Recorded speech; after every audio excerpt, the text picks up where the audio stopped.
மிகச் சுருக்கமாக சிறப்பாக தமிழறிஞர் அகலங்கன் அவர்கள் தனது உரையை நடத்தி சென்றார். அடுத்து கோமதி என்ற நாவல் அதை வெளியிட்டு வைக்கிறார் திரு ஓகே குணநாதன் அவர்கள்.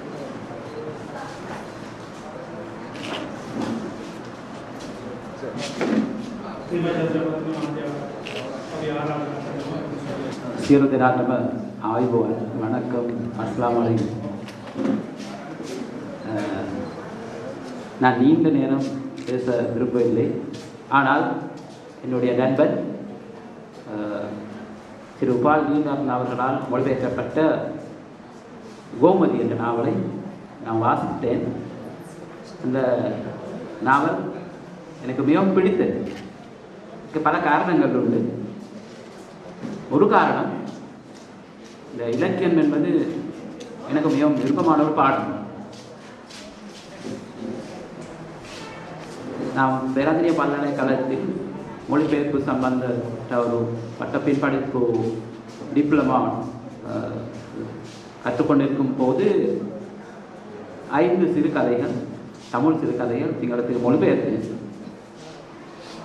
அந்த சிறுகதையில் நான் தேர்ந்தெடுக்கும் போது இதே கருப்பொருள், இதே தீம் தான் இருக்குது. யோகேஸ்வரி கணேசலிங்கம் அவர்களால் எழுதப்பட்ட யாவரும் யாது ஊரே யாவரும் கேள் என்ற அந்த சிறுகதை தொகுப்பு இருந்த போது இதே கருப்பொருள் தான் இருக்குது.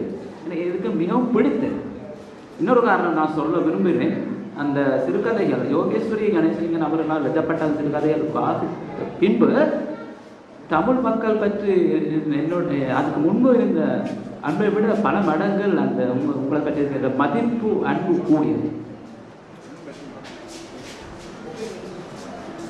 அதே போன்று ஜியோகுமாரன் அவர்கள் நான் இன்று வரை கண்டிராதது. ஆனால் அவருடைய அந்த நாவலை வாசித்து அதுவும் இந்த தமிழ் மக்களுக்கும் சிங்களவர்களாக எங்களுக்கும் இருக்கின்ற பிரச்சனைகள் ஒரே மாதிரியான பிரச்சனைகள் தானே என்ற உணர்வு. அது அவ்வாறு என்றால் நாங்கள் ஒன்று சேர்ந்து இப்பிரச்சனைகளுக்கு தீர்வு காண வேண்டும் என்றும் நான் நினைத்தேன். உங்களுக்கு அதனால் இந்த மொழிபெயர்ப்பு நாவலை பற்றி சொல்லுவோமானால், உபாலி வீரன் அவர்கள் நமது நாட்டில் இருக்கின்ற ஒரு தேசிய வளம் என்று நான் நினைக்கிறேன். அவர் செய்கின்ற இந்த இலக்கிய பணி தான் இவ்வாறான ஒரு பரஸ்பர மொழிபெயர்ப்புகள் இந்த நாட்டுக்கு தேவை. நான் சின்ன வயசிலிருந்து இந்த வெளிநாட்டவர்களை விட சிங்களவர்கள் தமிழ் மக்களிடமிருந்தும் முஸ்லிம் மக்களிடம் இருந்தும் முக்கியமான சில விடயங்கள் படிக்க வேண்டும் என்று நான் நினைத்தேன். நான் வேலை செய்கின்ற இலங்கை வங்கியில் கூட என்னுடைய மிக விருப்பமான நண்பர்களாக இருக்கின்றவர்கள் முஸ்லிம்களும் தமிழ் மக்களும் தான்.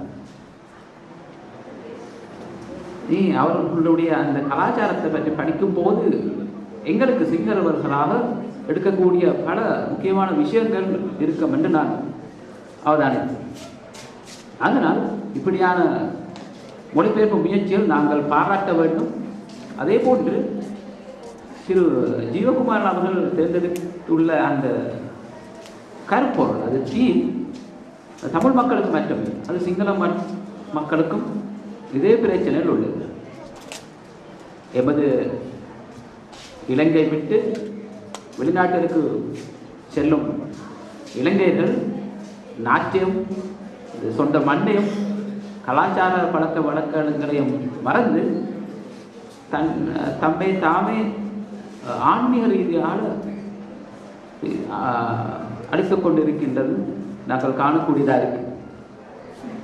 அதனால் இது சிங்கள வாசகருக்கு இந்த நாவலுக்கு மிகவும் வரவேற்பும் பாராட்டுக்களையும் கிடைக்கும் என்று நான் நினைக்கிறேன்.